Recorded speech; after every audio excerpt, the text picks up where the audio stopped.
think we're going to get started. Hi, everybody. Welcome.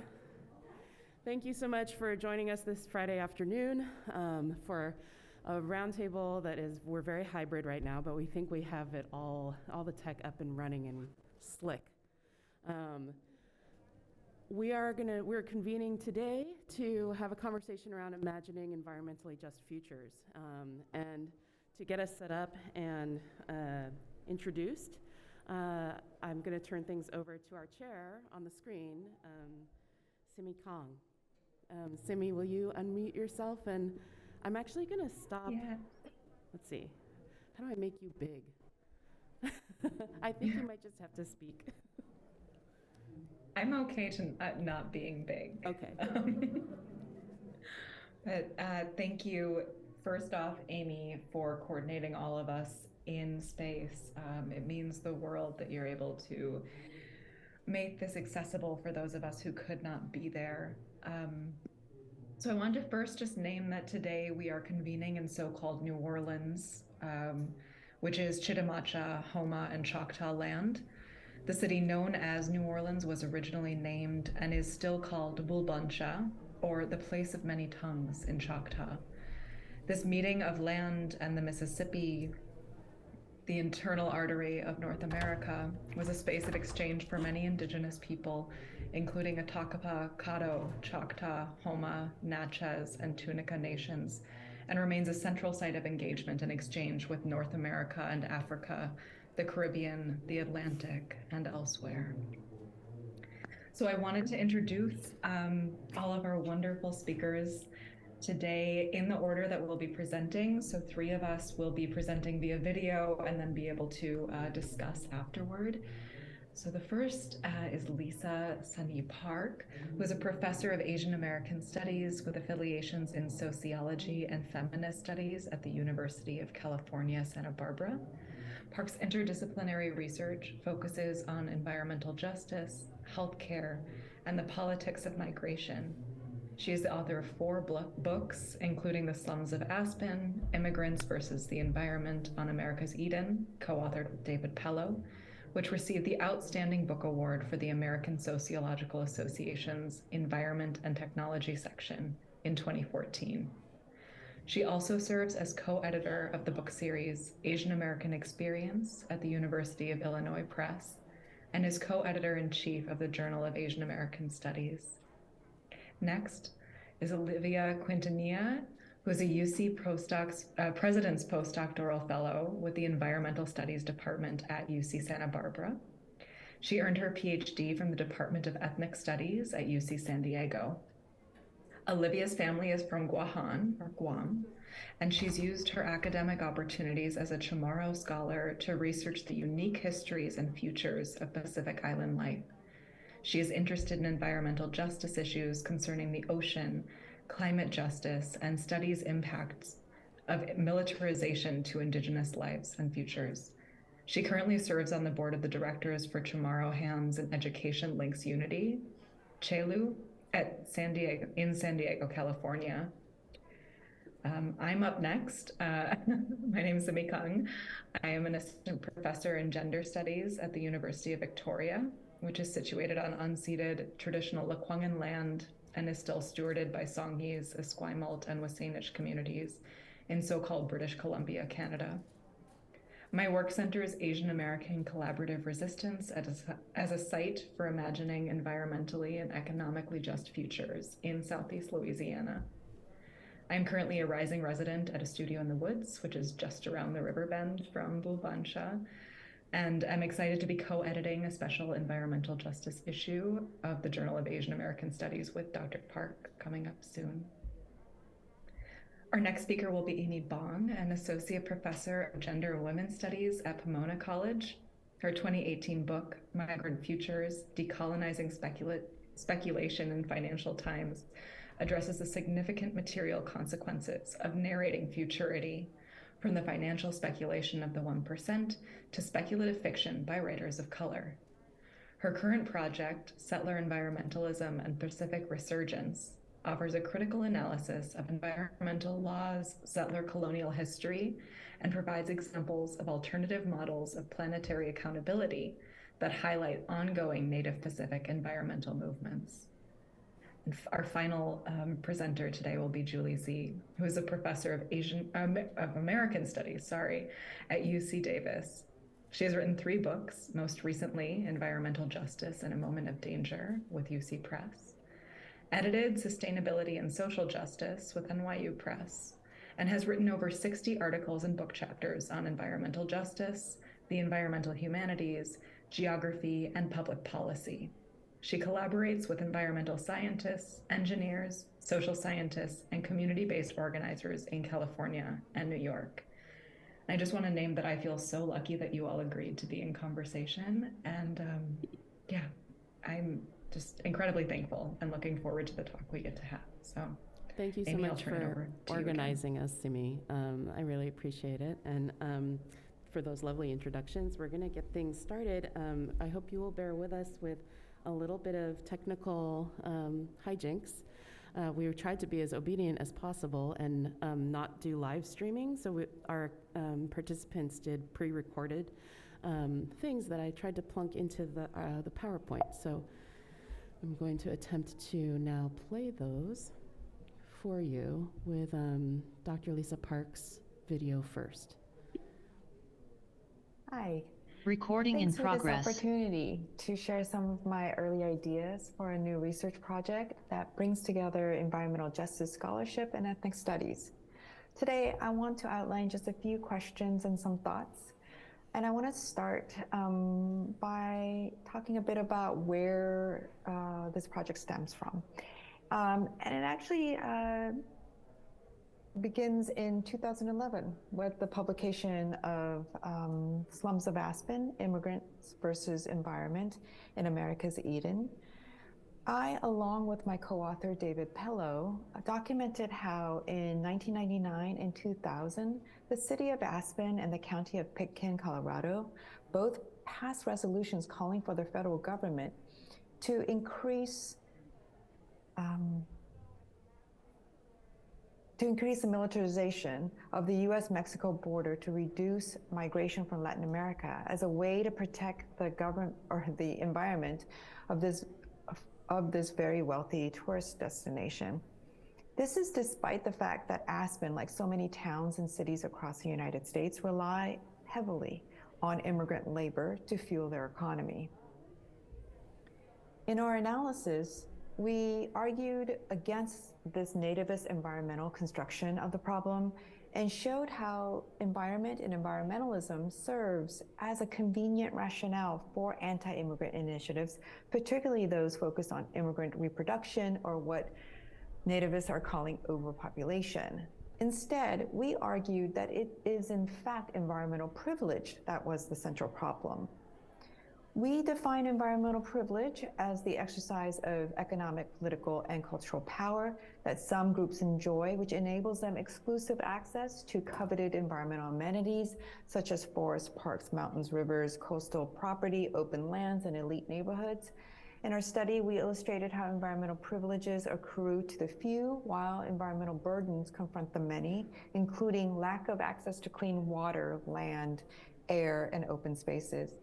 And in our current current conditions of climate change, the struggle for environmental privilege is only going to increase.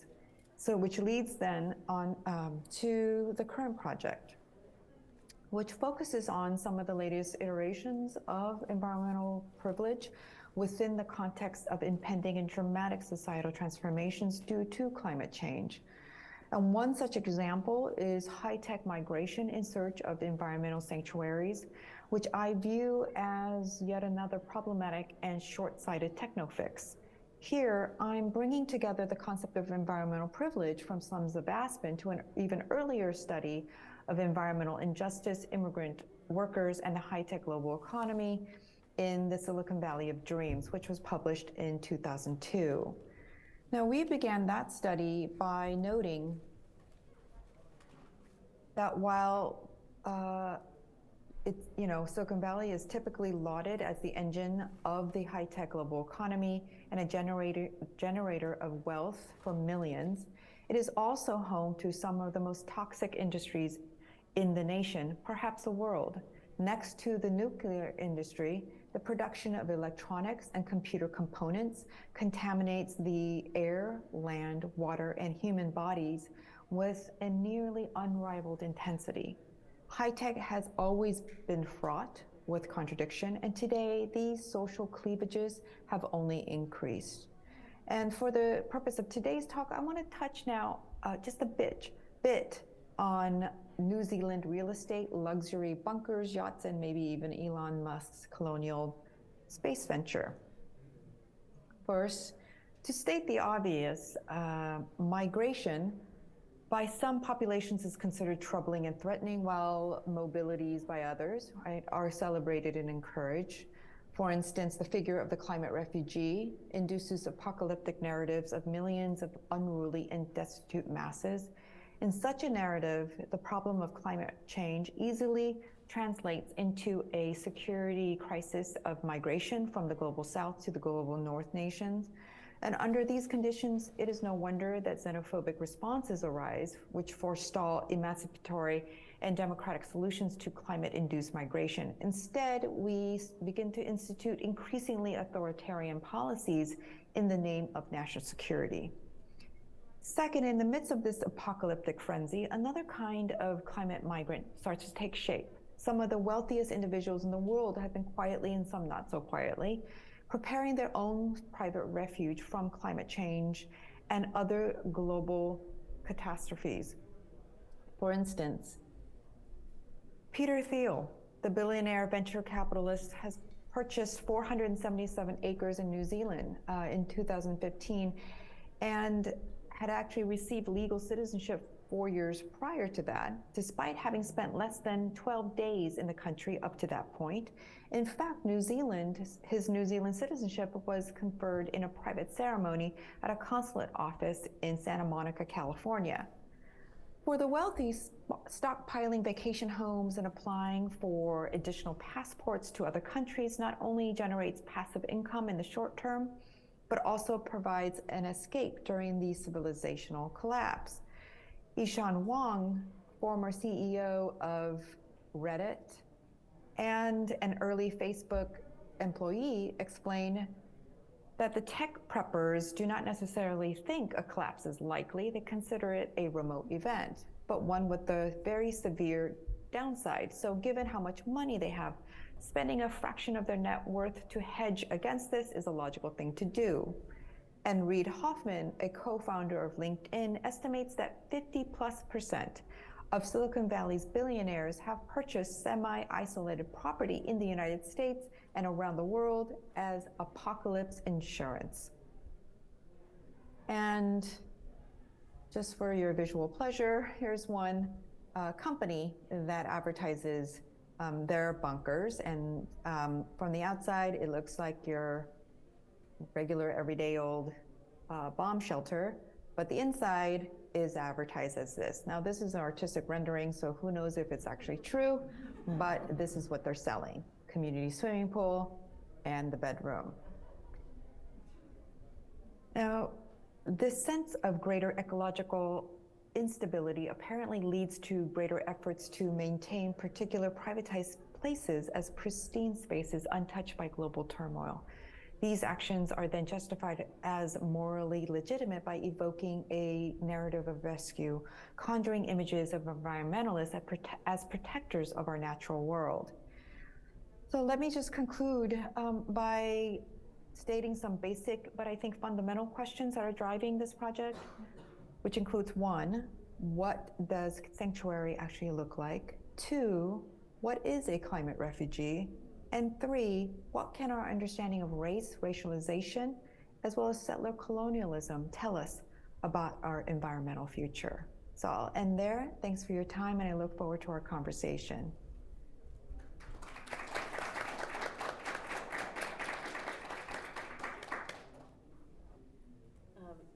Thanks so much, Lisa. Let's see. I think I have to advance to the next video, so let me. And next up, you're going to hear from Olivia. Oh, okay. Oh no, it's Simi. Okay. Hello all, my name is Simi Kung and I am joining you remotely from traditional Lekwungen territory and the lands of the Songhees, Esquimalt, and Wasanich people, which is known currently as Victoria, British Columbia in so-called Canada. I wanted to begin with a poem by Wendy Xu. It's called If You Aren't Busy, I Think I'm on Fire. I worry that someone is right about the end of the world. If we performed an elaborate ritual to prevent it, who could say we didn't succeed? The deer live on to cause another traffic jam, white tails flaring in the sun. There is no way to disprove you are infinite. I walk into a yellow house and a calendar says 1973. The ceilings drag wires from room to empty room. If we ordered the total annihilation of other people, would we still need other people? Sunlight coming down like a yellow tambourine of leaves. I wanted to open with and keep referring to this poem by Wendy Xu, in part because it has been the only thing I can think about since it was shared with me, but more explicitly because it captures something about the constantly liminal states we find ourselves in as the ecosystems we care for are made increasingly expendable. In Southeast Louisiana, where many of you are currently situated in a place still called Bulbancha, which in Choctaw means the place of many tongues or languages, the question of us needing others at the end of the world is particularly prescient. I work with Southeast Asian American fisherfolk and other coast-dependent communities in the Birdfoot Delta, which is just downriver from Bulbancha. As many of you are likely aware, this region is where hurricanes have been picking up speed and ferocity for years, where the Mississippi is forced to deepen and expand to make way for barges and other cargo traffic, where oil has been allowed to coat the entire water column, the sugar cane, and the air, to make asthma, to make cancer, to make death. Southeast Louisiana is where Black, Indigenous, Asian American, Central and South American folks, low-income families, people whose first language is in English, and many others understand themselves as national sacrifices, as likely or assured deaths in service to the accumulation of capital for private industry, the nation, and the state. 2020's Hurricane Laura and 2021's Hurricane Ida highlighted how little governmental support coast-dependent Louisianians can expect to receive in times of acute need. Power wasn't restored to the United Homa Nation for many weeks after Ida. Outside of Bulbancha, blue tarps were nailed to roofs not by the Army Corps, but by neighbors. And after Laura, displaced residents were prematurely forced to return to uninhabitable homes and expensive or non-existent FEMA trailers. In this resource vacuum, coastal residents cared and care for each other like they always do, by sharing skills, boats, food, laundry detergent, transport, and everything else. But in Southeast Louisiana, the membrane between spectacular and slow violence, to quote Nixon, is so spare that residents are always simultaneously responding to, recovering from, and preparing for the next disaster. Today, insurance companies are pulling out of the region entirely, and decision makers consistently raise the need for so-called managed retreat, all the while selling more of the ocean floor off to private oil and gas investments. In spite of such dense structural violence, though, the Birdfoot Delta is a space of collaborative life-making. No matter how fervently states might, as Xu says, order the total annihilation of other people, fisherfolk and their neighbors still determine to not just need, but care for other people. At every turn, residents' lifeways elide the comprehension of those who demand scalable, packaged responses to so-called wicked problems. This looks like Vietnamese shrimpers growing culturally appropriate herbs, vegetables, and fruit groves in abandoned lots, making sure that their neighbors know where the skies are for harvesting. It looks like so many other things too, like dock owners legally sponsoring workers' citizenship applications, like nonprofit staff writing grants for wireless fax machines and printers so they can drive hours to deliver loan and grant paperwork, sitting at the kitchen table and translating over crab boil. It looks like church-based phone trees and like neighbors bringing an extra canister for gas to the pump station. Looks like community-based organizations building coalitions to establish what care and life and tending to the next generation might actually mean for the people they love. It also looks like Southeast Louisianians resisting storytelling about their resilience to violence that is explicitly designed to subsume them in its wake. These methods for apprehending injustice plant seeds for complex, collaborative, and environmentally just futures. For the state, they are excessive. Caring for and with, like so many of us know, is antithetical to statecraft. Particularly within environmental sacrifice, care work dreams out loud. It refuses expendability. It makes otherwise worlds, believes in the things we mean when we say justice.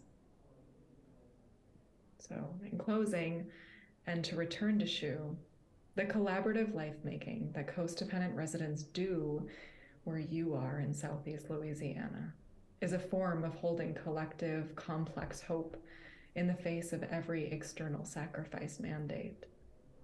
It is a way of saying, albeit differently, if we perform an elaborate ritual to prevent the end of the world, who can say we didn't succeed?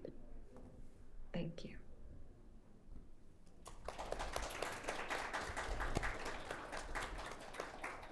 Thank you so much, Simi. And forgive me for getting the speakers out of order. It was my failing on the, oh, no, just kidding. Now we're going to hear from Olivia. Hi everyone, my name is Olivia Quintanilla, and it's really an honor to be in community with such incredible people. Thanks for having me here today. As a scholar of ethnic studies, environmental studies, and Indigenous Pacific Islander studies, I'm currently working through questions that ask how archipelago ecologies and marine life are understood in relation to military power, and questions that center around how underwater life can provide a framework for understanding Indigenous sovereignty, militarization, extractive capitalism, and climate change. My work spans marine justice issues around Guam and the Mariana Islands, concerning Indigenous-led efforts to protect coral reefs from dredging, pollution, acidification, and bleaching, and to protect the green sea turtle, and to protect beaked whales and dolphins from military sonar, as well as inter-island concerns regarding the deep-sea mining industry. Most recently, I've been thinking a lot about the future of biodiversity data in relation to environmentally just futures, and really thinking about how we can examine risks to the biodiversity of militarized island ecologies that are home to Indigenous communities by analyzing for growing digital archives of data on animals that are living near culturally significant sites, underwater ecosystems, and marine life. And so biodiversity data really refers to all of the information from the variety of living species on Earth, including plants, animals, and even bacteria. And so born digital biodiversity records are now being produced much faster and in higher resolution than traditional environmental data, which has really driven spatial ecology into this new era of big data. And given our planet's dramatic pace of change, it's crucial that Indigenous science and more than human perspectives are centered in the study of biodiversity data and in the study of ocean data and ocean equity. The relationship between equity, justice, and the ocean has been referred to as marine justice. My approach to marine justice integrates natural sciences, social sciences, and the humanities to address environmental issues concerning the ocean and at the intersection of Indigenous Pacific Island rights, militarization, and ocean resource extraction industries. And as a way to address biodiversity threats of militarized island ecologies, I believe there's great potential to use the growing archive of island biodiversity data on endangered animals living near those culturally significant sites to tell stories of more than human life and Indigenous life in ways that can reconnect people with nature, inspire sustainable urban development practices, and support environmental justice. And so I will continue to use my time, my energy, and my resources as a tomorrow scholar to study the futures and possibilities of marine justice. Thank you for having me be part of this larger conversation on environmental justice, and I look forward to being in conversation with you all very soon. Thank you for having me. Hi everyone, my name is Olivia Quintaniza, and it's really... Sorry, Olivia. All right, so this is a roundtable, and we're trying to keep our remarks fairly short so that we can then open up to a broader conversation. Welcome now to the sort of live half of our roundtable. I'm Amy Bong, and this is Julie Z. For those of you who joined us a little bit after the introductions, and let me see if I can. I tried to do everything on one slideshow, so that everyone at home and in person could take part. This is actually kind of a revamp of a roundtable that we first launched at AAAS in Denver back in March. And I wanted to bring some new pieces of the project into our discussion today, even though I'm going to cover some of the older ground as well. So the state privatization of the use of the resource becomes, in this is my law professor's language, an instrument for development. On day one of water law class, she's saying, don't come to water law class expecting it to be a history of sustainable use. Or that don't think that water law is about structures of conservation. It is, from the get-go, a story of the Wild Wild West, of westward expansionism, of manifest destiny, and the management of the use of the water. And you can, the slide sort of sets up not only water legislation as an instrument for development, capitalist development, but also some of the stakes of the movement from discourse of water as a public resource to water as a private resource and asset. And I'm using that word asset to set up the link between early water law and now the financialization of water itself as an asset. You can also see, this is a sampling of some of the other slides across my semester of water law. I'm going to start with the one in the foreground in the bottom. One of the things that's always been a little bit mystifying to anyone who's doing environmental science and working with water is the legal separation of surface and groundwater. it doesn't make any sense to think about hydrology as separate governance structures. It's connected. You know, the rain goes into the ground and then seeps into underground water aquifers. The rivers, you know, feed into those aquifers, and you know, the hydrologic cycle is anathema to the separation of those two different the bodies of water that the law treats as separate.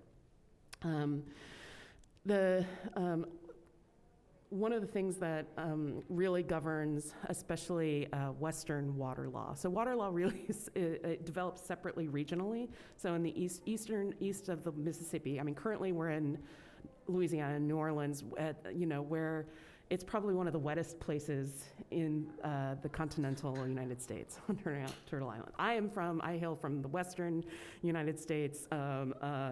In a place called the Los Angeles Basin, otherwise known as Tovangar, and we are desert out there. We're also ruled by different water law, and the West is really first and foremost about prior appropriation.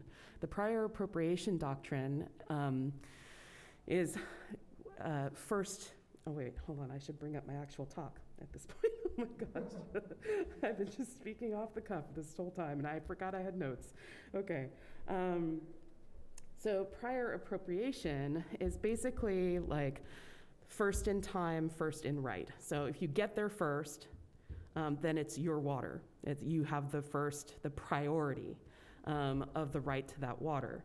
It's not that just getting there first, though. So the when is the most important, but also like the how. So you can't just sort of be there next to the water. You have to actively demonstrate that you are diverting the water for use.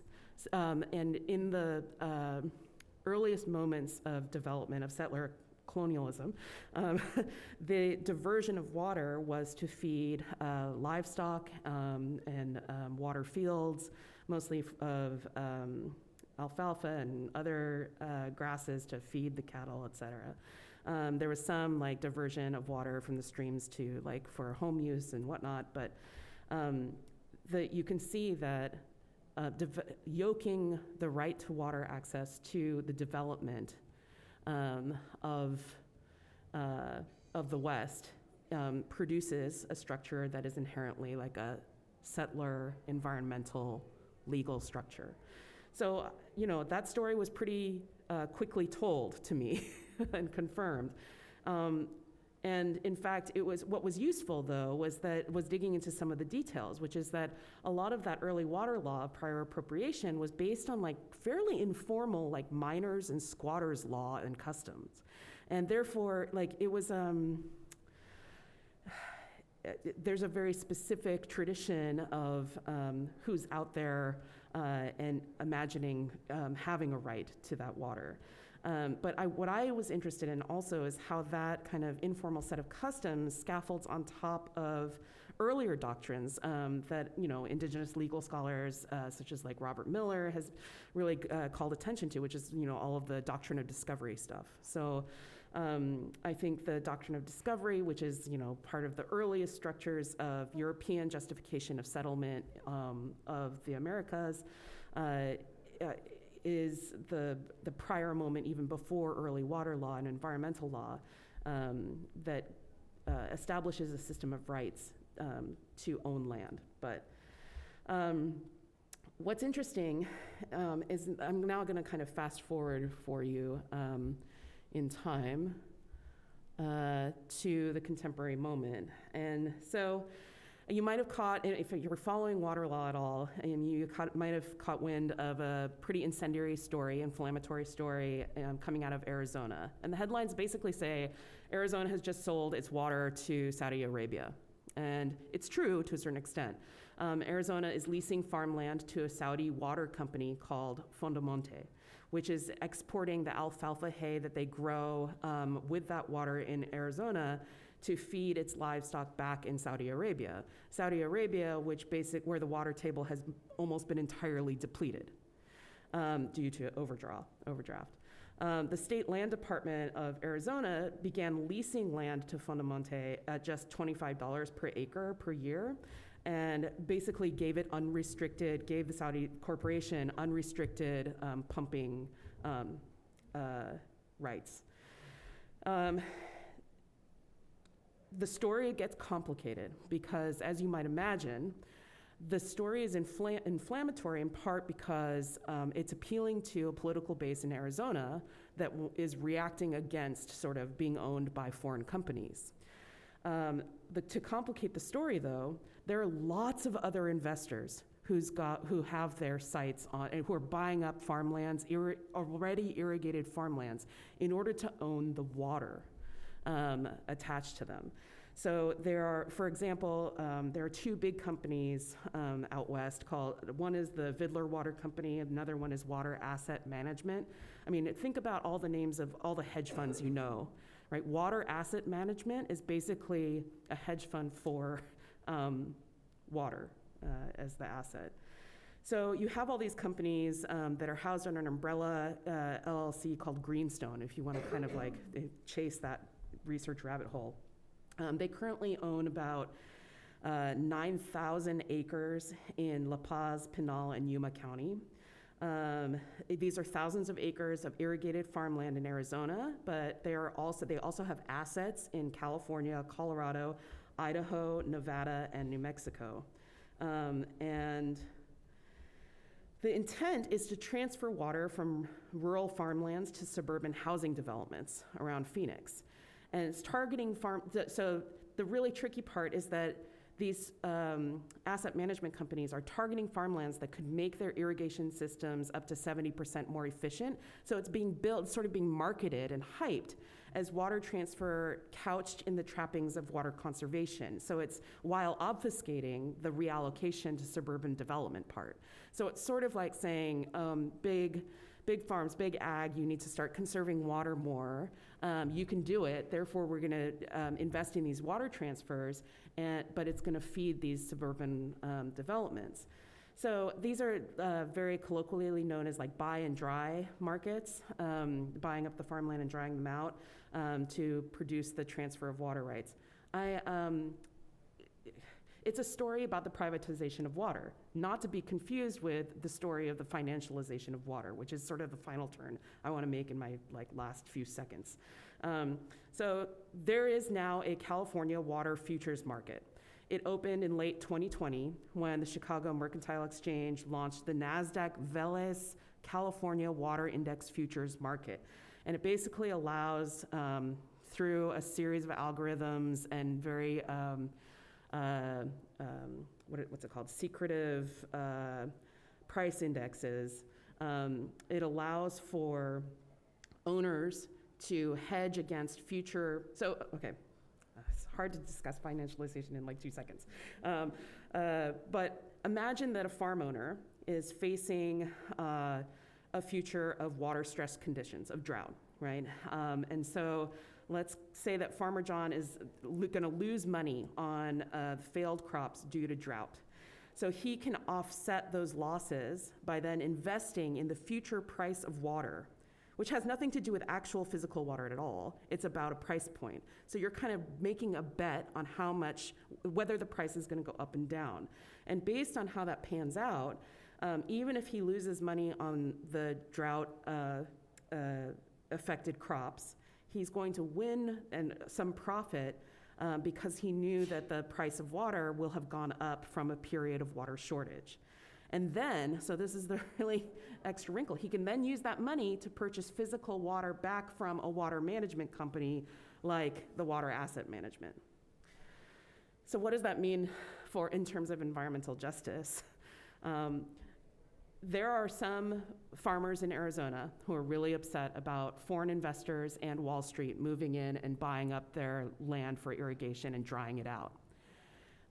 If they were to, instead of then turn to these financial instruments as sort of an insurance schema, and instead think about their own participation in the harnessing of water to produce profit, they might turn to alternative examples of water management. And one of I didn't want to take up the entire time telling a sad story about like the death of water in our country. That is not where I wanted to go next. But I'm missing a slide, sorry. I wanted to tell you the story of my University of Hawaii Law School class in contrast to what I was learning at Lewis and Clark. So I had the honor of learning from Professor Kapua Ala-Sproat, who taught me that the word vai in Hawaiian Olelo means wealth. Means water, and that vai means wealth. Kana vai means law, often refers to law.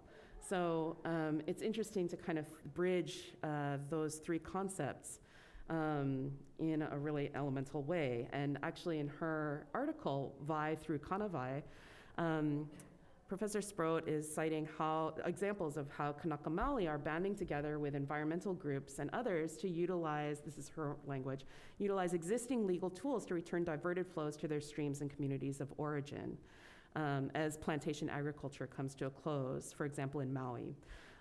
She's citing more than 15-year-long effort, collaboration between the Hui of Navaia Eha and the Maui Tomorrow Foundation, who partnered with Earth Justice to petition Hawaii's Water Commission to restore mountain to ocean stream flow, so Mauka to Makai, right, in the four-river system on Maui called Navaia Eha. Built on Hawaii's constitution and water code, which is unique. The legal arguments are building on water as part of a public trust, and a public trust that doesn't come from European legal traditions, but from Kanaka Maoli formulations of public trust that foreground relational rather than transactional approaches to land. And I've taken up too much time, I'm really sorry. The overview of the project is up there in the slides, from settler environmentalism to an abolitionist environmentalism. Today's little rambling that I offered you is really addressing that middle row of enclosure and the configuration of land as property and the allotment of ownership, and a turn to decolonization and land back movements and returning land management and river water management to, say, in this case, like Kanaka Maoli, the Hui, and on Maui in the case of the Navaia Eha river system. So thank you so much.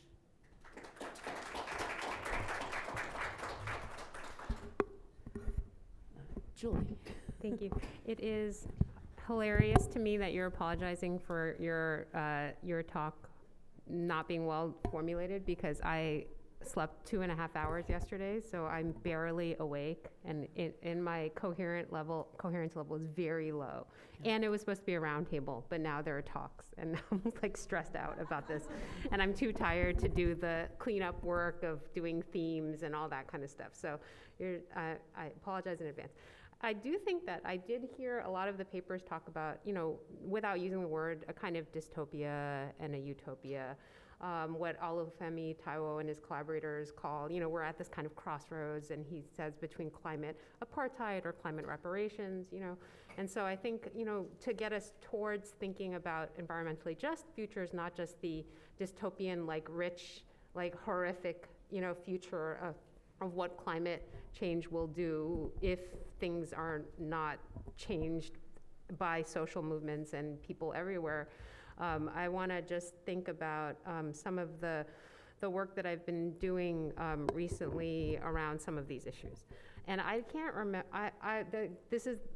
I'm excited to be on this panel. This was a panel that was supposed to be at Asian American Studies that I didn't go to, but my colleague Vivian Shaw and Jackie Luang we presented a paper that was looking at messy solidarities, the relationship between Asian American and Pacific Islander, environmental justice, specifically looking at climate change and COVID.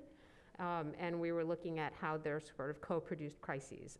But I'm not actually going to talk about that as much, in part because that was a complicated, interesting, difficult, paper to write, and it kind of took different turns. The initial conceit, at least when Vivian and I started writing about it, because Vivian Shaw is an Asian American sociologist who writes a lot about disasters and disaster and nuclear politics. And then we were kind of talking about in Micronesia, because there's a really high COVID rates because of the resettlement, because of the history of militarization and nuclear contamination. And then, in places like Oregon, the COVID rates because of the labor market and all this kind of stuff were just off the chart. So that was a difficult and interesting paper to write about, but I actually not going to talk about that as much. I want to talk briefly about some of the, hopefully, not optimistic, but in environmental justice and moment of danger, I talk about the need to have a non-naive radical hope and what that looks like and where I think I hear it and where I see it. So I'd rather talk a little bit about that and then just leave it into the conversation. I think that would be kind of more fun and also more appropriate to my energy level and so on. The idea of non-naive radical hope is in the 3rd chapter of Environmental Justice and Moment of Danger, which talks about disasters, and it talks about Hurricane Katrina as kind of like the opening moment of. And I don't tell the story in the book, but I remember when I was an organizer in 1997, the Environmental Justice and Climate Change Coalition had a flyer that they produced that said, "This is what will happen if a Category 5 hits New Orleans." And I remember in 97 reading it as an organizer and being like, that's not going to happen. And in fact, looking at it in 2005, and everything they said happened, right? And that is basically true when it was, the Battle of Seattle, every major movement, radical movement, labor movement, environmental justice, say, okay, this is going to happen. And then, the deluded liberals of amongst us, myself included, and others, that's not going to happen. There'll be some kind of state. And I think Hurricane Katrina was really this opening for people who weren't maybe who knew deeply because of their life experience and history, that is how it was going to play out, But I remember that moment of watching Hurricane Katrina and watching it as a collective event and thinking about how different the landscape is in terms of the media landscape. And I teach an intro class. None of my students, 200 of them, knew about Hurricane Katrina. None of them knew about Abu Ghraib, and a lot of things. And also the affective kind of, the shock power of Hurricane Katrina sort of got, it became like many, how do we even keep track? Sandy, Harvey, Irma, Maria, I'm sure I've left off a lot. And so that chapter looks at climate justice, begins to look at climate justice and disasters, but also looks at the culture and the cultures around how to create an affect that's not based on despair and sort of cynicism, and how do we kind of toe that line? And that's the radical hope, but again, the need to have it be non-naive, to be political at the same time. So and that chapter, is just like an opening to think about that. I do think that I have, in thinking about, I wrote a piece on abolitionist climate justice, actually, that was, I think, gets at some of this through a web series called The North Pole, that's produced by Movement Generation, which is a radical collective based out of Oakland. And it's basically a climate justice critique that's a kind of hip hop comedy that uses the conceit of a fight that links climate change with gentrification. And so it's like the North Pole is this neighborhood in Oakland, and they're kind of talking about the disappearance of their neighborhood as a Black and brown working community with their identification with polar bears. And it's funny. It kind of works.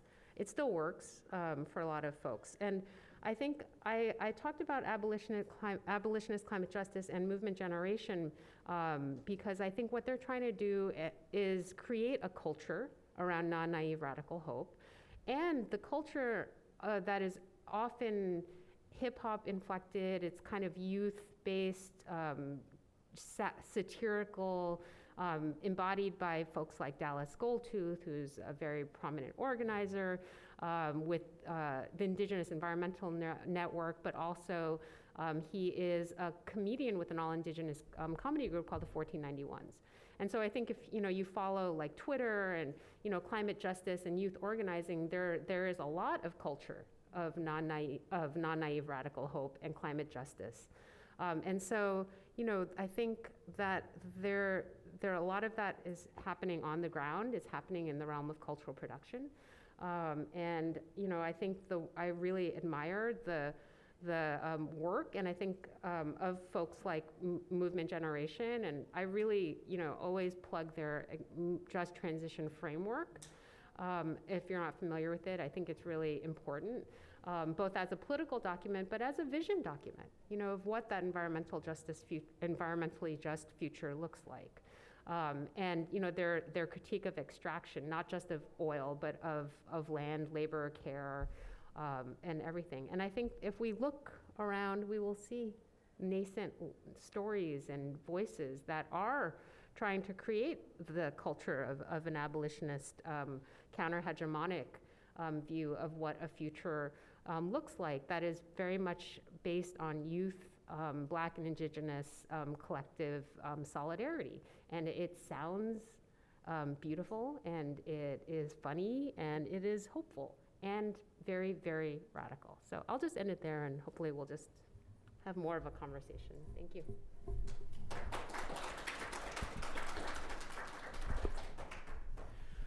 All right, so Zoomies, you all are now up on the screen in gallery mode, and not super big, don't worry.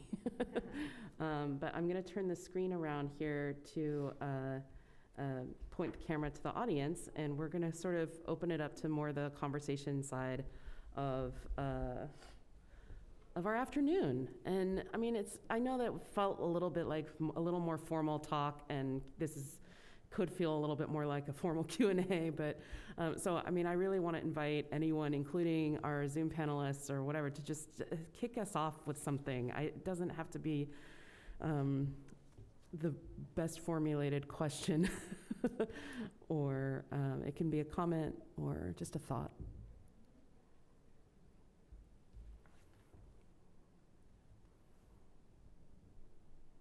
Yeah. Maybe I can repeat your question. Does that sound good? Okay.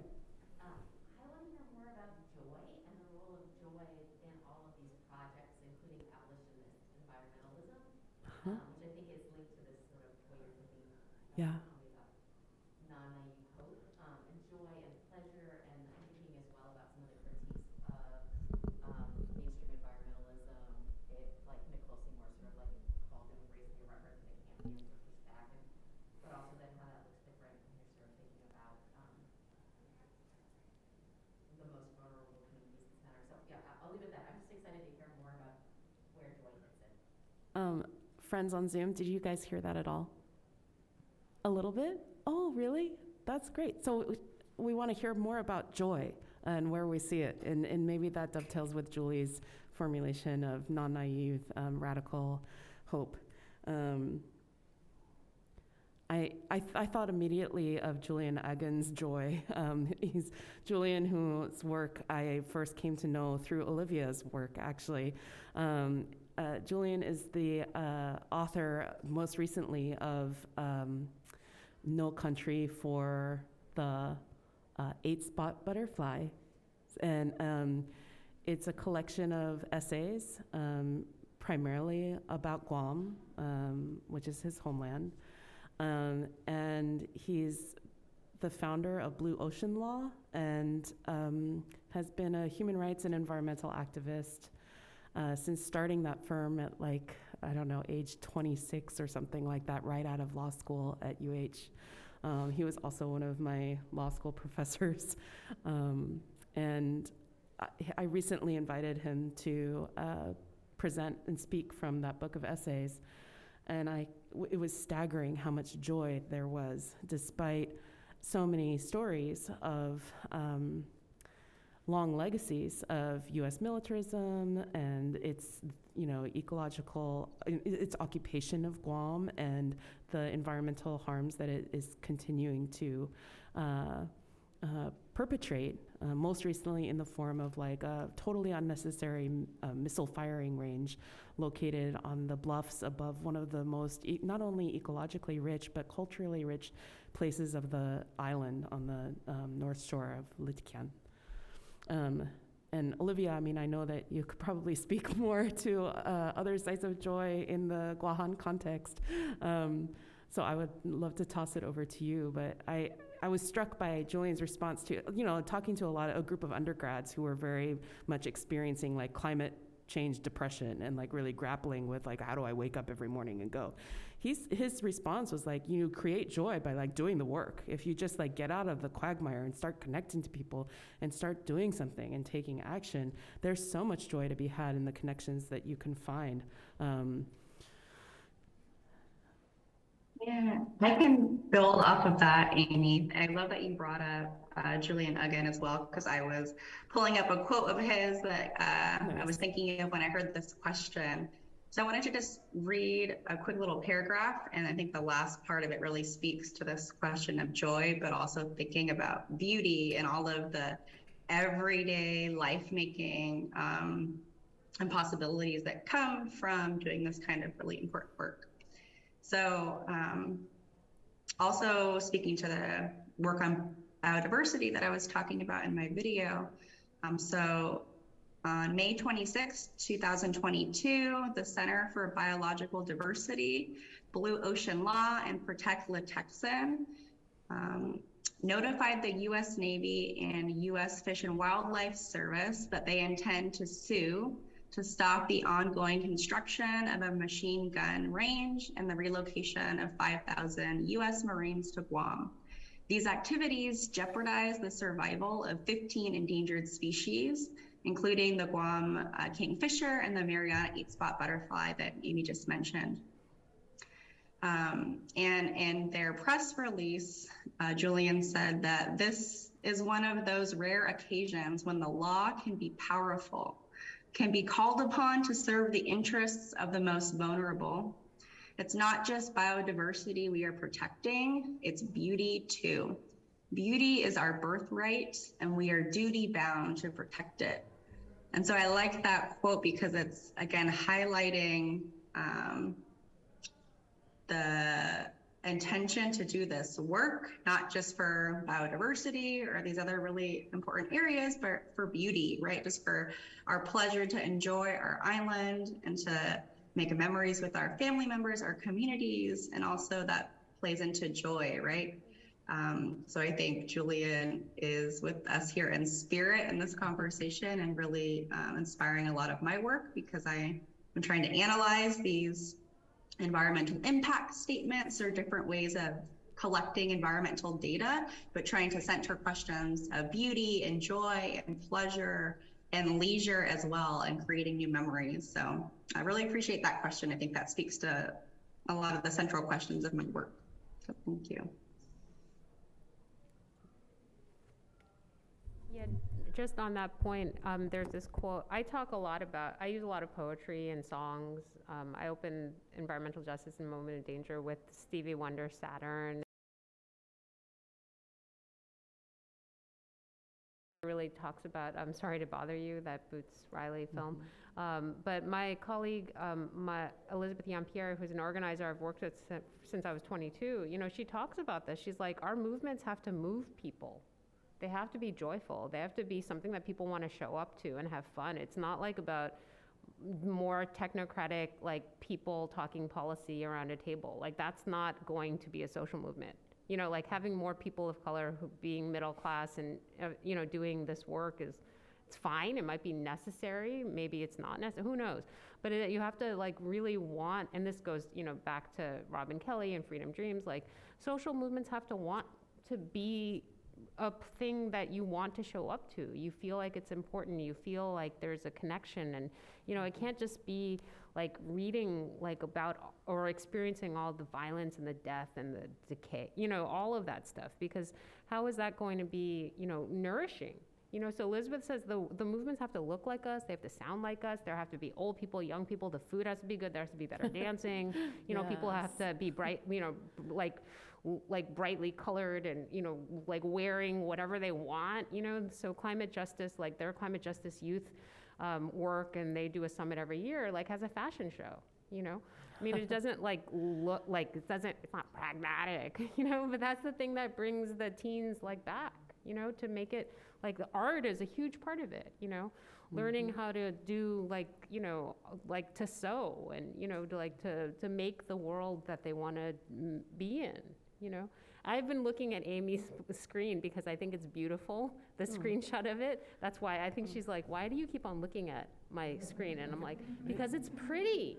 Because there's like, because it's a beautiful like image, because I do think that beauty and joy are really part of it. And then, there's a way in which, especially in the environmental humanities, like vis-a-vis the environmental like sciences or the kind of hard like economics, there's this way in which that's kind of looked down upon as not legitimate, or you're like a lesser partner or whatever. But I mean, really, in the realm of social movements, that stuff is way more important, than just ecosystem services, So anyway, but it's a great question, Sarah.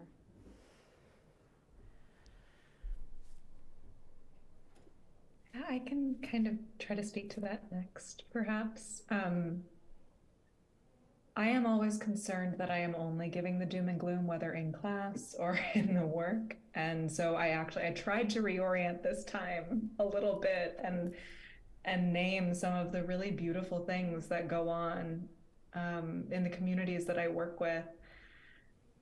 So I work with a nonprofit based out of Gretna called Coastal Communities Consulting, and they serve commercial shrimpers, oystermen, finfish, shrimpers, crabbers throughout 6 Louisiana parishes that you all are in or that are just south of you right now. And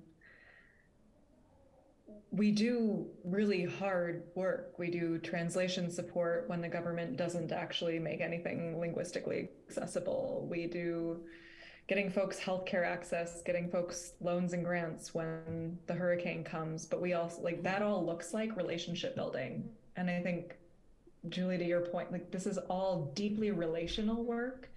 It is work that requires really centering and uplifting care as an ethic. And so some of the things I listed off, like there is a shrimper in the Birdfoot Delta in Venice where a lot of the boats dock, who has just taken over an abandoned lot since Katrina, and you can get the best guavas next to his house in the entire area. You can get Vietnamese herbs that folks don't always grow or don't have access to at the grocery store. And he will take you on a tour of every single thing he has ever grown and tell you exactly how to use it and cook it, because he loves being in service to and in relationship with his community. And that garden was allowed to happen because of the absence of a home next to him given Katrina. But it was also a really personal response to the BP oil catastrophe that took him and a bunch of his peers off the water for a full year. And folks couldn't actually eat fresh food because a lot of them were relying on food stamps.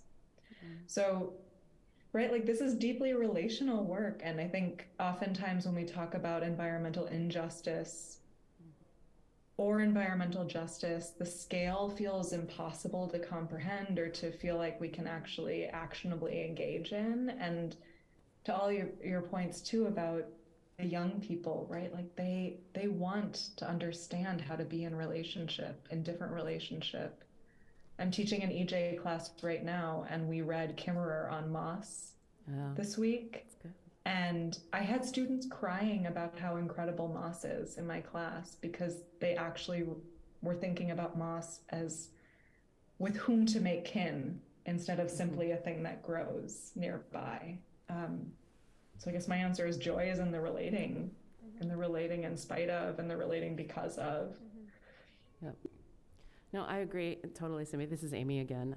I was looking at this just note that I had on for my own minutes, and it was like the transformation of land into property. And then I was thinking about joy, and it's like, well, actually that is the magic that undoes that work, that brings property back into land, into like a relational, joyful relationship to the thing that is all around us, that is part of us, and that we have become increasingly alienated from. And that is part of the broken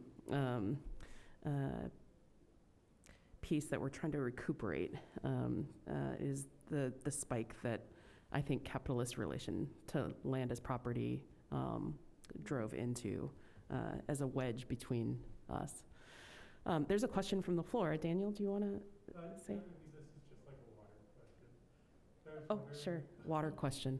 You were talking about the Saudi Arabian company that had bought irrigated land in Arizona. Yeah. And I was wondering, like, if you get into the politics of groundwater drilling, because, you know, in California, for example, there's the race to get to deeper reaches of the aquifer as it's being exhausted. And so there are certain nut farmers that trees can't be followed, right? Yeah. But it's incredibly lucrative, and so there's this sort of arms race of like who can drill deeper. And I'm wondering, to that company, if that comes up, you know, like whether or not, or just in your research in general, if you think about or look at,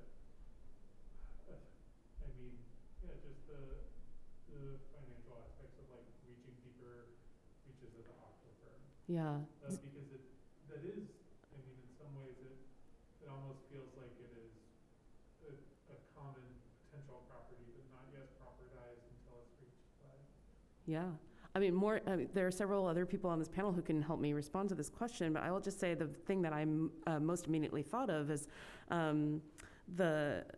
the way you use the term arms race in the drilling, because actually it is completely tied to military money and military development of the technologies to do more radical drilling and exploration. This is technology that Olivia can speak to in terms of her work on seabed mining as well, because I think some of I'm doing my own reading about it, the subject. You know, I think Russia's military spending has largely been focused. I mean, not largely, there's a lot of foci military spending, but one of the things they've been trying to develop is a new, like, more efficient way to do seabed mining and drilling, and attach that to, like, military structures, ships already, vessels, you know? So I think that the military spending, as it links up with the technologies used for extraction, is a project that like a historian of technology could probably pick up and run with really easily, and if it's not there already. Do others have thoughts? But I don't know about the specific case of the Saudi water management company.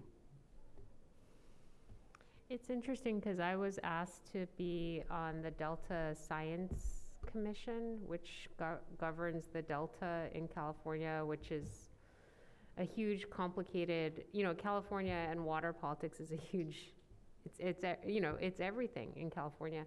And the state agency that regulates this has the independent science board, and I'm on the social science part of it. And it's very interesting to see the agency shift to acknowledge that environmental justice has to be dealt with. Where it's very difficult is how do you deal with it? Do you know what I mean? When you know, you're talking about like big history, right? And big, you know, and so the only part that I can say is like my cautious optimism is that the Delta Science Board has never, ever, ever thought about environmental justice.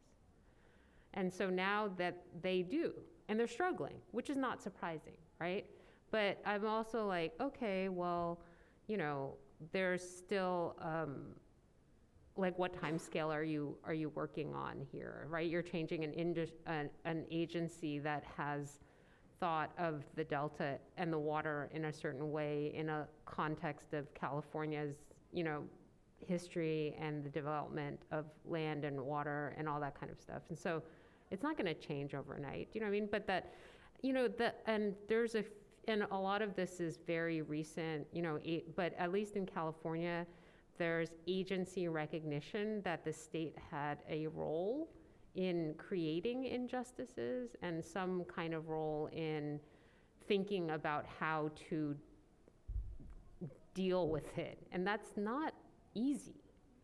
So I don't know if that's, I just wanted to share that because I was like, I didn't really want to do that because I'm not really a policy, like a regulatory person, but I was also like, here's an opportunity, here's an opening. But also sometimes I'm like, okay, well, where's the translation work between the ideas that we're talking about and like, how do you regulate this or how do you change practice within the agency? And I don't know. You probably have a lot to say about this. Well, we could talk about water another time, but I did just want to note that it was back in like 2000 or 2001 that CalFed actually did have an environmental justice committee that I was on for a minute, and it was dissolved because Yes. we just couldn't deal. We were like so far Right. outside of, and then with CalFed. So I'm glad to hear that it's shifted. Yeah, so I mean, I knew I had done that, and that's why I was asked to be on that, because I had written a little bit about that. But, now, knowing the staffers who, like, no, It's like your students, right? it's a new generation that's trying to, like, take this seriously. And so, yes, but yeah, I didn't, yeah. So I did want to pick up on another big thread that you were saying, although I always have to talk about California. But was just this role, and I think it was in a lot of I like how we call them Zoomies, but the Zoomies talk, but especially in Olivia's talk about, just where you were situating yourself in this interdisciplinary space of doing, aging and B2ing, of course, natural scientists and social scientists and then bringing this humanities or arts piece. And I'm just really curious for people to talk about that more, and like just how it is that you all do that work within the academy as well as working out. I kind of understand more how you can do it outside of the academy, but I'm still really struggling with like how you get to what sorts of positions and departments kind of allow you to do that work, and what I don't know, what just to speak more about that.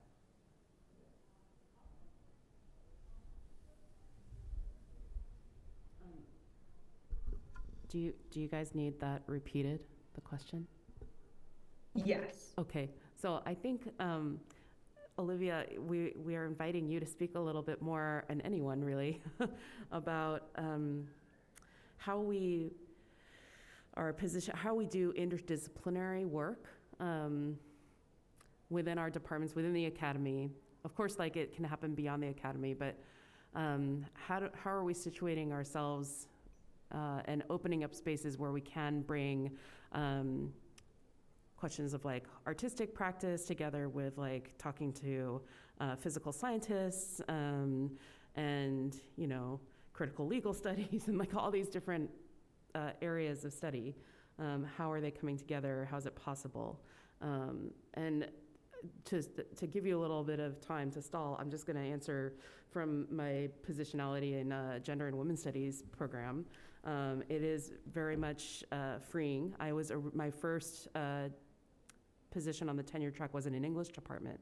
And my training, my degree is in literature, but it was out of a cultural studies program. So already like the interdisciplines were kind of calling to me before I even applied to graduate school, because I wanted to do work that was deliberately messing with the disciplinary boundaries of how we know what we know. And I was actually chasing research about the politics of knowledge production, which is, of course, like a feminist science studies project through and through.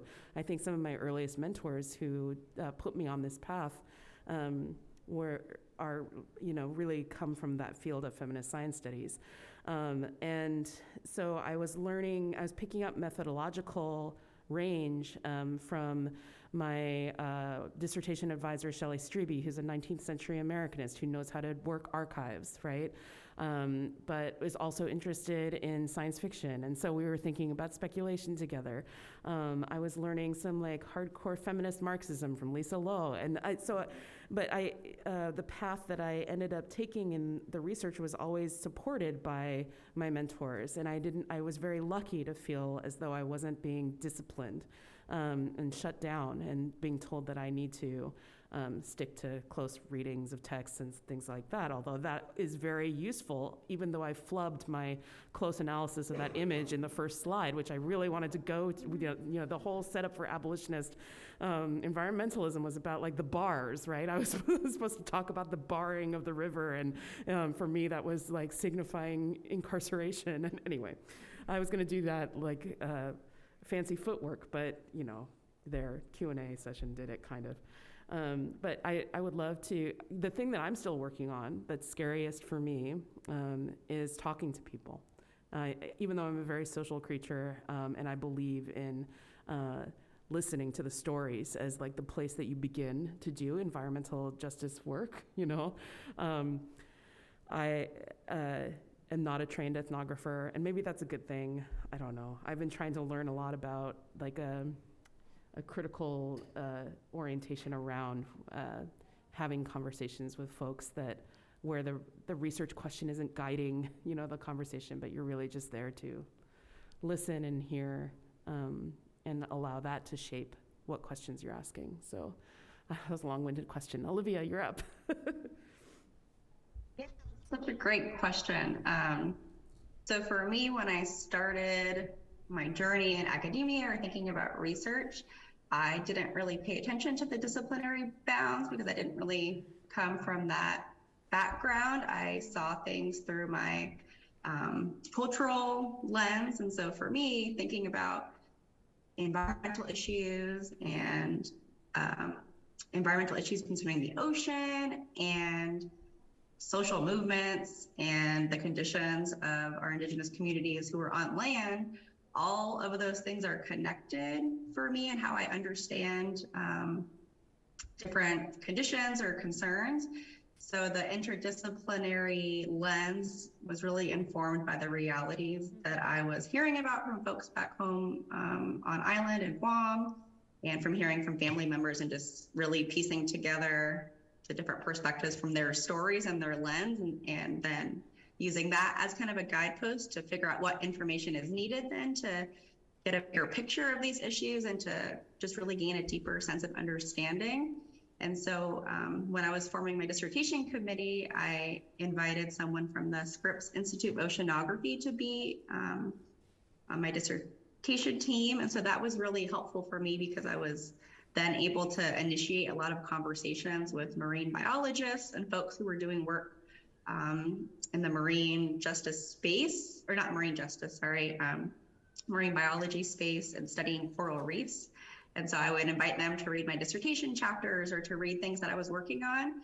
And I would do kind of self-teach myself some of the science. And then they would fact check me and say, oh, okay, this is really close, but actually this is how that works. It's like, oh, okay, that makes sense. Never, took those classes in undergrad or in grad school. So it was really just learning as we go. But I started with initiating conversations. And like Amy said, not really starting with a research question necessarily, just sharing what I was thinking about, what I was working on. And it was great because a lot of the scientists that I spoke to, they were going off on cruises or doing studies that were collecting data about coral reefs, for instance. And they had no idea about the communities that surrounded the areas that they were actually doing the work in. So I would get to say, oh, that's really interesting that you're studying those coral reefs because, this incident happened in World War II. And then I would get to ask questions about what's the status of that reef based on what I know from a different standpoint. And so we were just able to blend perspectives and knowledge and information sharing. But yeah, I think the interdisciplinary perspective was really grounded in my cultural approach. And that's been kind of my guiding force moving forward. Yeah, anybody else want to share their perspective on that? Such a great question. I could just add something there. I'm probably of a different generation than everybody else on this panel. So I'm trained as a sociologist, and I was heavily, I would say, disciplined to be a sociologist. So doing more interdisciplinary work had to be something I did on the side. So I had two projects going at the same time, two different projects, always, because one, in order to pass the hoops of grad school, for instance, to get, like the PhD.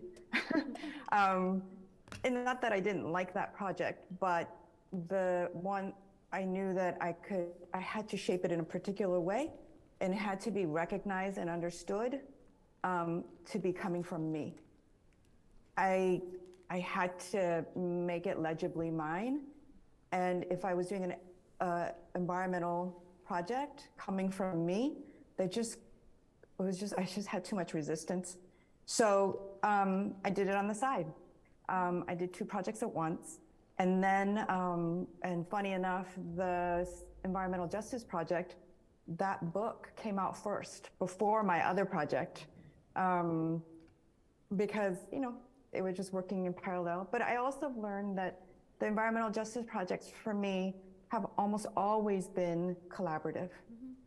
And so I had 2 different methods of working, I realized, not only in parallel in terms of the subject matter, but it became parallel in terms of the method. Mm-hmm. And that's also one of the reasons why the environmental justice, even though I think sometimes, I'm not best known for my environmental justice work, despite the fact that, my first book was published on it and it was 2002. But that is very important to me in terms of my career and in terms of my thinking overall and my method. And it's because it's so much fun, because it's collaborative. And I have now worked with multiple people on different kinds of projects in different mediums now too, and public history now, as well as more, kind of standard interview method and archival and all these other kinds of engagements. And I've learned so much from each project. So in any case, I feel like it's melding more. I feel like things are different. I feel like that kind of interdisciplinary approaches are not only allowed, but valued in ways it wasn't before, or certainly it wasn't for me. So it's been a pretty big learning experience for me.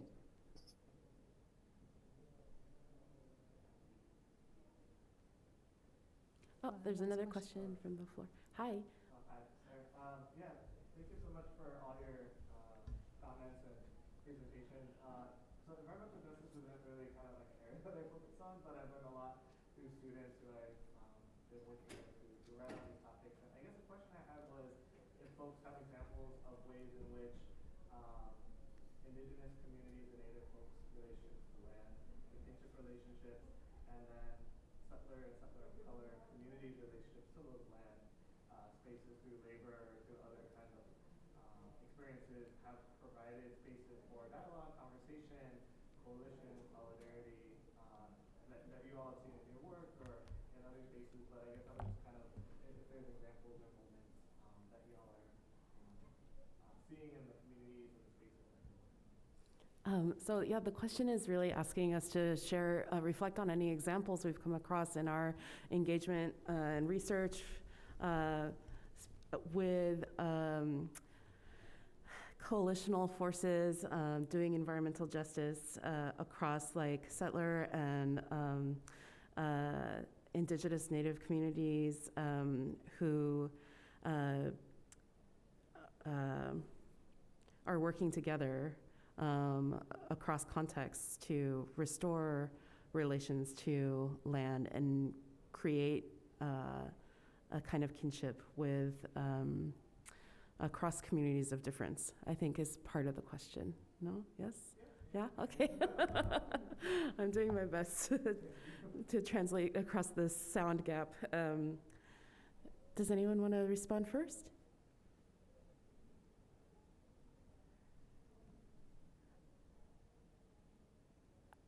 I have a thought, and it was actually an example I shared at the earlier iteration of our roundtable. And it's a sad story, but it's also one of the reasons that I'm going to travel to the Marshall Islands and connect with some folks there that I've only been able to really get to know online so far. But thanks to some preliminary research I know the stories of the occasion of rising sea level rise, affecting the beaches and churning up unmarked graves of Koreans who were brought to the Marshall Islands as workers to develop, like, under Japanese imperialism, to like establish military operations, roads, infrastructure, specifically on not just on Kwajalein, but like around the other islands as well.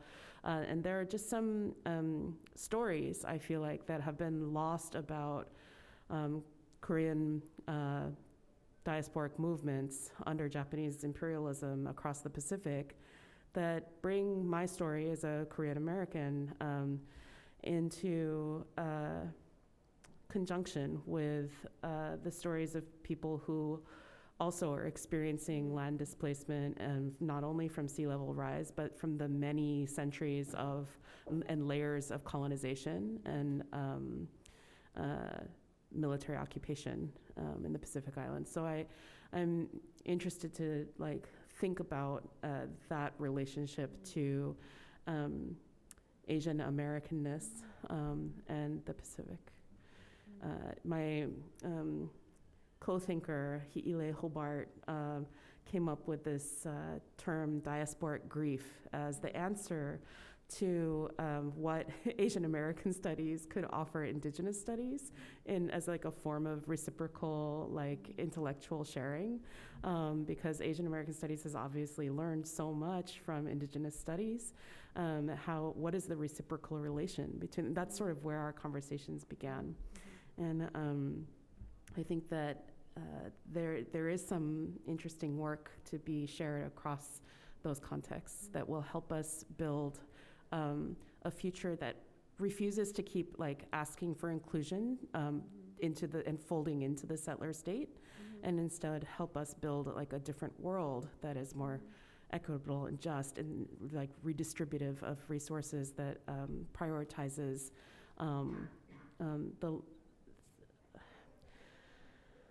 a better relation to planetary existence. How about that?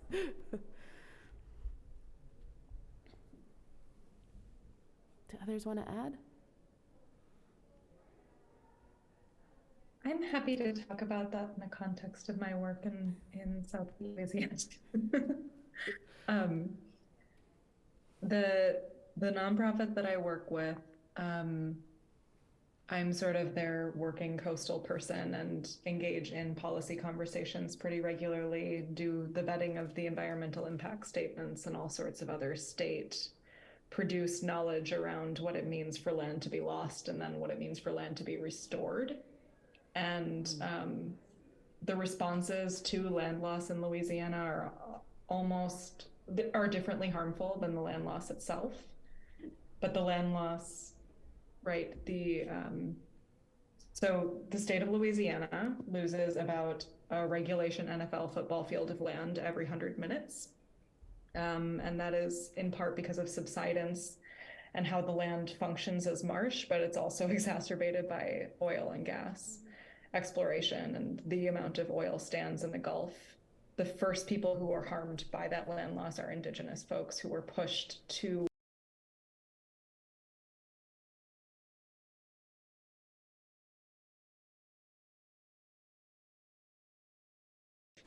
different kinds of settler colonial harm. And the knowledges that folks have produced to survive ongoing land loss are incredibly robust and collaborative. And in my role at the nonprofit, I am lucky to work in coalition with the United Homa Nation, at various times members of the Atakapa Nation, and historically Black church organizations in the area too. Community-based organizations that serve, like us, largely Spanish, Vietnamese, and Khmer speaking folks. And what those spaces look like is really, it's rooted in knowledge sharing and an understanding that the harm that Indigenous folks experience in particular, and Black folks also, in coastal Louisiana is shared by everybody. And this is, it's collaborative work to survive. And to Amy's point, to ask for a future, to demand a future as a collective that does not ask for inclusion in the state itself. While at the same time, we use those coalitional spaces to, in parallel, respond directly to policy being crafted that is responsive, but not necessarily supportive, right, of the folks who actually live along the coast.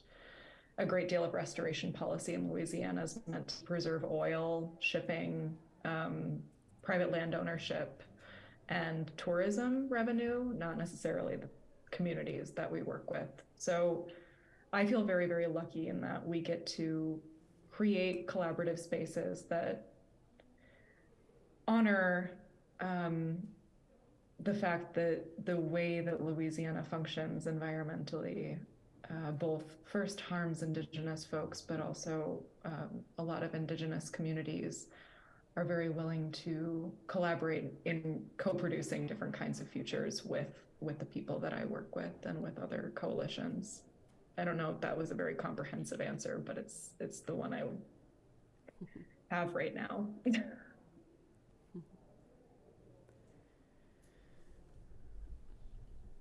Okay, there's maybe one last question, and I wonder. Okay, so I'm going to try and translate again. If it's not a helpful question, you can just let it go, of course. I was just hearing the discussion and how much the context of settler colonialism is coming up. I'm wondering, especially for Amy and Julie, your work on abolitionist environmentalism and abolitionist justice, is the word anti-colonial? May I ask, like, what abolition affords that perhaps anti-colonial doesn't, or are those, are those interchangeable? It's just curious, and just because there is so much talk about settler colonialism and how, like the previous person mentioned too, is there a difference in do you differentiate in your work between settlers of color and white settlerhood? I mean, obviously in Hawaii, I think that's a very clear and important thing, but I wonder how that works on the U.S. mainland and also in other places like Canada, given that the speakers are situated. Okay, the question is about, reflecting on the fact that settler colonialism has come up a lot in this panel, right? And what is the work that abolitionist environmentalism, as it traverses across Julie's work and my own, is doing for us that, like, anti-colonial may or may not be doing? And the extent to which we are differentiating between settlers of color and Euro-American settlers, no, that's not the right way, white settlers, in our work. I think, Julie, do you want to take this one first? Oh, I thought a lot about this. The reason why I use that term for that piece in the North Pole is because of the content. Well, I was talking in relation to abolition geographies and Ruthie Gilmore, and also because in the North Pole, it's very much tied to ice, and one of the four main characters is undocumented, and so the piece is called Abolitionist Climate Justice or Ice Will Melt. And so there's a reason why I thought I spent a lot of time trying to think about what it allowed me to do and what is also lost. So yes, I understand your question. And I think that for that piece it works, but I don't necessarily think that there has to be one term that is the term that encompasses everything. Do you know what I mean? Yeah, in fact, I appreciate that move so much because it moves us away from the way we've been trained, unfortunately, in academia to claim our neologisms and say this term is mine or whatever, and this is what I'm calling blah, blah, blah. And it's sort of like abolitionist environmentalism does the work of, as Julie's saying, like picking up on a lot of the abolitionist geography work. And for me, like, I really am curious about the forms of security, and I think in Lisa's work also, right? There's like some of the history of securitization that emerges in the Cold War, post-World War II Pacific in particular, is about the emergence of a carceral state vis-a-vis the environment in particular, for me. I mean, in my project, that's what is really at stake. And I'm thinking about those strategies of containment and technologies of enclosure traversing across the fields of like ecosystem science and, securitization schema, actual like prison building and the proliferation of prisons around the Pacific, or, as attached to military-based proliferation. So there's just a lot that is working for me in that term, but I'm not attached to it as like this is the name of everything that's going on, right? It's definitely entangled with histories of settlement and colonization across different historical and geographical contexts. Yeah, I was talking to Marco Armriero about some of this because he does a lot of environmental justice work in garbage and sort of wasted communities in Naples, and we were talking about what there was a term that he used, and I was like, well, that doesn't work in the U.S. like context, and he was like, obviously, Yeah. it's not, it's not, these are not, they're useful but not encompassing. Do you know Not what the I mean? end all be all. Yeah. Yeah. Yeah. So it's a great question, Totally. but they have to, and it kind of goes to the method question. Like my methodology is extremely agnostic. Do you know what I mean? Like, so I will. It just depends on whatever I'm working on. Do you know what I mean? And so I guess in that, like I just like what Anthropocene, plantation scene, waste of scene, all that stuff. It's like this is my term and blah blah blah. Do you know what I mean? And so I think it's important to think through what a term or a framework allows and what it doesn't.